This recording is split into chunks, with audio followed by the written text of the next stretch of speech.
с указа за този ден.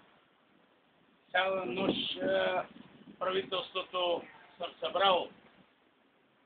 Ваше Височество, манифеста е готов.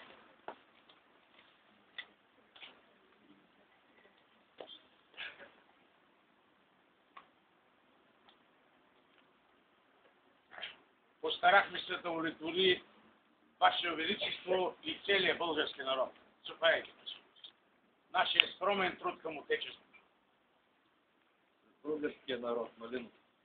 За българския народ. Точно, Ваше Величество.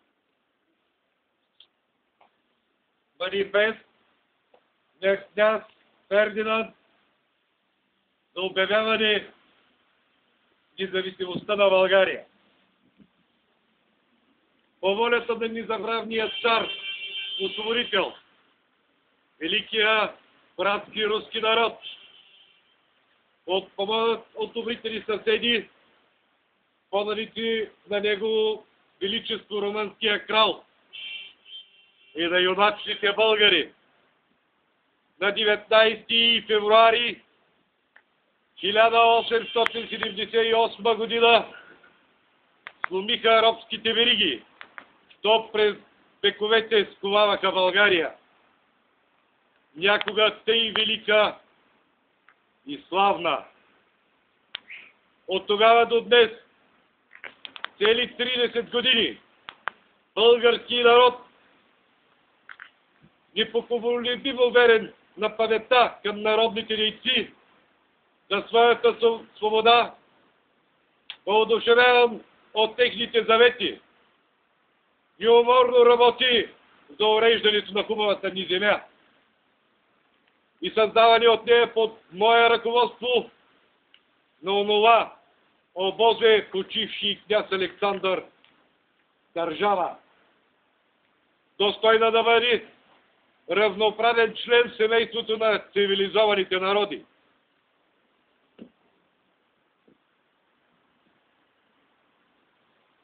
Винаги е миролюбив моят народ. Днес в нея е за културен и икономически напредък. В това отношение нищо не бива да спъва България. Нищо не трябва да пречи за преуспяването й. Такова е желанието на народа ни. Такава е неговата воля. Да бъде според както той иска. Българският народ и държавният му глава не могат освен еднакво да мислят и еднакво да желаят. Фактически независимата ми държава се спъва от своя нормален и спокоен развой, от едни узи, вериги, формалното разкъсване, на които ще отстрани останалото охлаждение между България и Турция. Аз и народът ми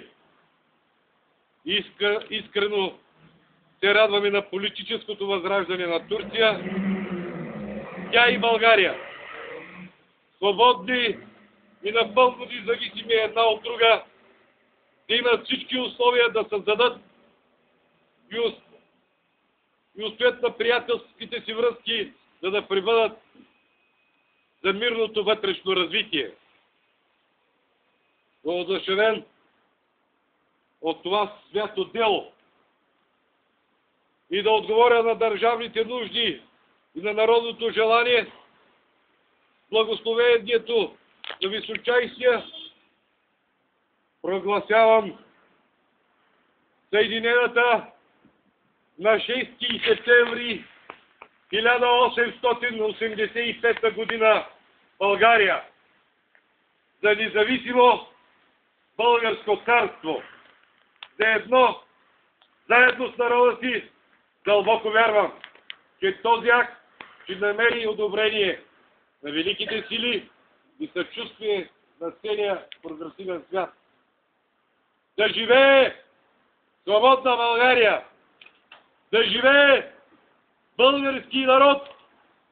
22 септември 1985 1908 година. Фердинанд I български. Да живее царе! Да живее царе! Живее царе! Живее България! Живее България! Живее България! Бог е с нас. Ето господин министър-председател. Запалете си свещите. Да помолим децата да запалят свещите.